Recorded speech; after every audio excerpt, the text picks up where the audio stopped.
Hey everybody, I'm sending you a new little magic video. I do these pretty semi-irregularly on protection and crystals and stones and oh my.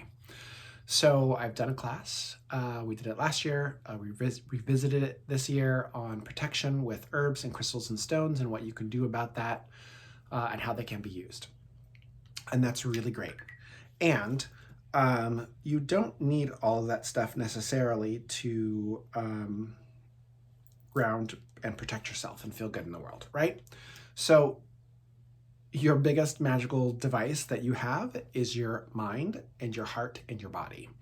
And also the land where you're at, like where you're at is a really potent piece. And so I wanted to talk about that today because we can want to, go out and get the obsidian bracelet or the dagger or the special, like lepidolite to like help us feel good. And these work, right? These work when we invest in them. I mean, not necessarily monetarily. I mean, when we invest time with working with them and getting to know them, right? Because the crystal influences us. The magic influences us, right? Like the object influences us. It shifts our aura and our mental psychic patterning about things so that we feel better or we have an added layer of protection and all those sorts of things. I work with that. I have a pendant. I have a pouch of stones. And all of those things aren't necessarily available to us. And our ancestors didn't necessarily have all those things available to them either. And they were still able to work big magic and protect themselves. So I want to talk about that. How can you do that successfully for yourself? Okay, so let's start with our mind and our body. Energy follows attention and breath. So the two biggest things that you can ask yourself if you're feeling overwhelmed and you need protection is what is cycling through your head? And I don't necessarily mean the stuff that you're presenting to everyone, but what's happening in the background of your mind. And what can you do to shift that, right? Sometimes that's physical activity. Sometimes that's meditation. Sometimes that's getting out into the sunshine and putting our feet in the dirt. All of those things can have an effect on the background noise in our minds, which are probably valid things that need attention and need to be looked at, but we don't want them overriding our whole processes and whatever's going on in our lives. There may be things that are happening in our head that are conversations that we've had with other people, arguments or things that are unresolved, or even positive things. Things could be running around in the back of your head that are like super great and might be distracting you from your sense of self, right? I'm not here to judge. I'm just listing some possible opportunities to look at there. That those are some of the things that can be there. So getting out of our heads often is a great thing that's protection. And our breathing is another thing, so that where our energy is at, and your thoughts are energy, right? Or they're influencing your energy, right? Where you're breathing is really important. So are you breathing high up in your chest? Are you breathing down in your belly?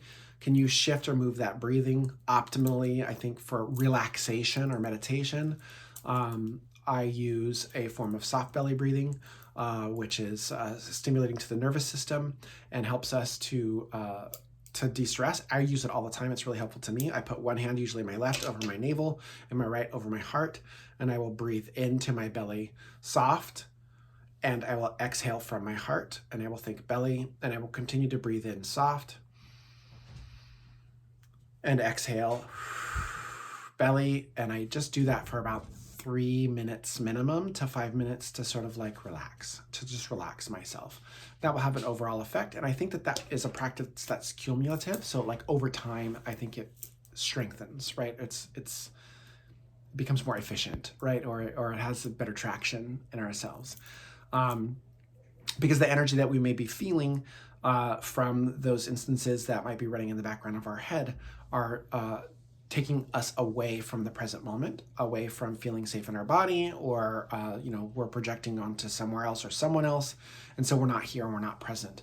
And when we're not here and we're not present, we can be sideswiped, we can be overwhelmed, we can be shocked, we can be depleted, right? Because our mind is not focused on the present. And so those are two things to help with that sort of situation, right?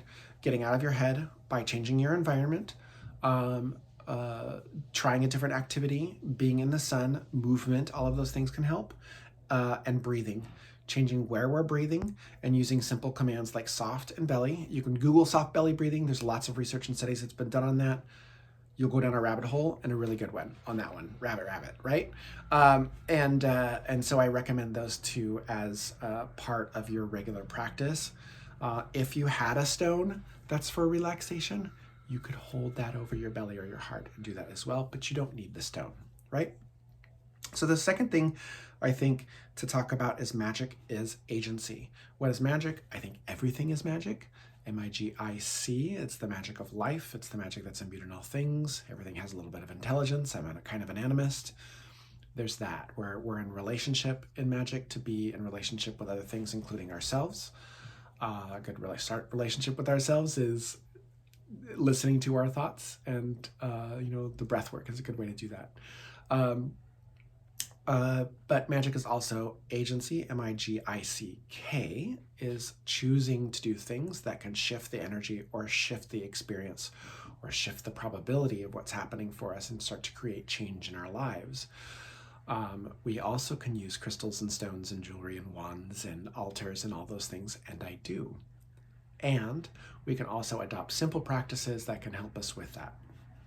So I'm reading Earthworks, Ceremonies and Tower Times by Byron Balliard right now, but this is not the only book that has that information. There are lots of books that have that information. I'm just loving her stuff right now, and it reminded me of a few practices that I do. And so I sort of shuffled those to the front and practiced those today to share them with you, to speak from my experience. One of them is grounding and rooting. When we are grounded, this is another being present exercise by connecting to where we are. I recommend doing this outside, but if you cannot do this outside for whatever reason, visualizing that you're outside, imagining yourself in your most optimal natural environment is great. You close your eyes, or if you're in a nature environment, leave your eyes open, see all the nature around you. If you can feel and visualize that way, breathe all the light of who you are into your heart, and then imagine as you exhale that light and that energy is moving down through your body, through your arms and hands, through the trunk of your body, your hips, your legs, and in your feet, and out through your feet into the earth like tendrils of roots. Root systems, not just the big roots, but all the little fine little roots that fill the world around you, that dig into and clench the earth, that connect to the minerals and the clay and the dirt and the stone and the mycelial networks, of mushrooms down there and all the other root systems. And it creates that kind of woven connection to where you are. You tell yourself, I am grounded, I am rooted, and so I am protected. Right? Because when we're grounded, when something is grounded and energy comes at it, it passes through it, right? It passes through it into the world. So that's a way to do that one. These are practice points. They take daily practice.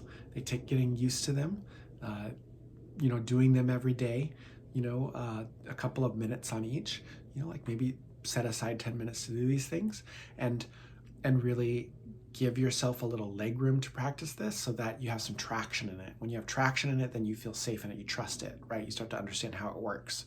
The longer you do it, the deeper you go into the practice, the more that you get to see how it works. So grounding helps us to ground a lot of the energies that way. You could use a crystal that absorbs negativity, right? You could use a conductive metal if you wanted to in that, but you don't need it, right? You don't need it. So you can ground and release energies that way by grounding in where you're at. And like I said, magic is relational, right? So you're connecting to the land where you're at, right? Just like your ancestors did. If you're mixed like me, you have ancestors all over the place, just like your ancestors did all over the place, right? You have a lot of history with that in your body, in your bones, in your blood, in your lineage as a human being. Connecting to the land with where you're at. If you have the capacity to garden or houseplants, that's another great way to do it. But I recommend in that practice, if you can, being outside, putting your feet in the dirt, feeling the grass between your toes, weather permitting, right? If your life permits it, then doing it that way. I have taken the practice of doing it in my yard or doing it in favorite nature spots. I don't want to encourage anyone taking anything away from nature, large rocks and things like that, because we don't want to disturb the environment, and humans already have a tremendous impact on nature. So, less taking away, less buying crystals, more doing it ourselves, less taking things out of nature, more doing it ourselves, right? But your yard, right, you cultivate that, or you can start, is a great way to connect with the land where you're at. And bringing a stone in from your yard that you can put your bare feet on, if you live in a place where it gets really cold, is also a way that you can do this, right? It's also a way that you can do this. That stone, right, you can get a little bitty one from your yard. That little stone, if you integrate this into your practice, becomes your protection stone. Because no matter where you go in the world, that little piece of land from where you live is always with you. And you can touch it, you can hold it, you can put it in your pocket, you can put it on your head, you can stick it in your bra, whatever you want to do with it. You can sit on it, right? It's there. You can breathe, you can root, you can connect to that stone that's connected from where you're from, where you live, right? Another great way to do this final piece that I really like, is with a tree. So if you have a tree in your yard, that's great, right? Because you can really work with that tree. But if you don't, you can make a trip. If it's out of your way and you don't have a lot of opportunity to go to that tree, make one trip, take a photo of it, put it as a phone screensaver, right, on your phone, or use it as a desktop on your computer. We see a lot of those screens. Print it out, frame it, put it on your wall where you sit and you meditate, right? But touch that tree, take your shoes off, feel the earth where it's at, feel the roots, breathe with it. Breathe in from that tree all of that energy, that life force. It's a person in the world too, different kind of person than us, but it's a person in the world. And exhale into that tree and share, breathe with it. They call it tree breathing. Offer it some water, right? If the ground's already saturated, don't offer it water. It doesn't need it, right? Look, listen, respond, ask, right? The things that we should be doing as human beings anyways, and start to create a little cycle of energy of breathing with that tree, feeling its rootedness like your rootedness, right? Feeling the strength of its life force energy, and imagining that your aura, your energy, your glow is as strong as that tree. Imagine your aura and your energy growing strong as you sit with that tree, right? Those are all ways to do that. So if you spent the time, right, to think about where your thoughts are and do something to start to shift what you're thinking about by, I recommend a little sunshine, a little physical activity, if that's possible for you. Those things are even possible if you're sitting down. Check out my friend Bevan. I'll put the link in the lines here, but she does a lot of workouts with Fat Kid Dance Party, and some of those people are doing it in chairs. When I was hurt, I did it in a chair. But move, move. As you physically move, you move energy. It's all not woo stuff out there. These energy things and are vitally connected to your body. Check your breathing, right? See where you're breathing and try a little soft belly breathing. I'll put a link to Google it. I'll Google some soft belly breathing techniques, and I'll put those in the links below. If you really want crystals, go to some trusted sources on those, but know that you don't need them, right? They're great to have, and there are wonderful things that you can do with them, but they come sometimes out of really bad situations where people have been taken advantage of, or communities, whole areas have been taken advantage of to harvest these crystals, at slave labor, to be sold to you at high prices for their magical qualities, right? So be choosy on who you purchase those from, is my opinion on those. Learn a grounding and rooting technique. This helps you to be present with where you're at, and it helps you to be in relationship not only with your body through the breathing, but in relationship to the land where you live. If you can do that through gardening or by tending plants inside, right? Or observing the animals and in some way connecting to the earth where you're at through a tree, bringing in a stone, and using these exercises to improve your relationship, I think that will also psychologically and emotionally improve things for you.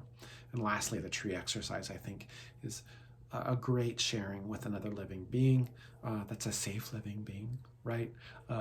It's not going to give you clapback gratitude, right? It's not going to judge you, and you can use that to feel life in a safe way for yourself, to feel that aura, to feel that greater aura of yourself. The last thing that I really love to do, and I got this from the Temple of Witchcraft, from the book The Inner Temple of Witchcraft by Christopher Pensack, and one of the chapters there, which is strengthening your protection shield, right? So I've paid attention to my thoughts and my breathing. I've connected with where I'm at. I've grounded and I've rooted. I felt my life force energy. I feel the edges of that life force energy, or if I don't know where that's at, I extend my hand out, and where my palms or my fingers reach, that's the edge of my auric field. I imagine that as hard as a crystal and as clear. The hardness is protection. The clarity allows light still to get through to me. I charge that protection shield to protect me from all levels, from all harm on all levels, and then still allow the light and the love to get through to me. And I say that, I program that in there. Just like you'd program a crystal, I program my auric field for that. There's lots more to be said about that, right? Those are basic techniques that you can do, that you can use for protection, that don't require you to spend money, maybe money that you don't have right now.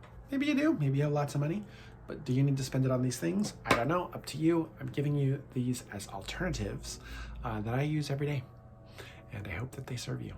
So blessed be everybody. If you want to know more about me, you can visit my website, temple-la.com, temple-la.com, or you can visit us on the Facebook page, Temple Los Angeles. There's a business page there for that, and we have an Instagram page, Temple_Los Angeles, as well.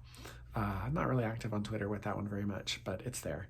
And then I have personal pages there as well. You may be seeing this already through one of the Temple Los Angeles groups. I run over 1,000 member Thich Nhat Hanh and Buddhist group. It's really great for meditative pieces and just good eye candy, good memes during the day. And yeah, there's all that stuff. So I'll put some links below this video for you to check out some trusted vendors if you're really interested in crystals, but practice those techniques. You know, give yourself some time. Give yourself 3-4 weeks to practice them and see how you feel. Notice what changes it brings in you, right? And connect with spirit, right?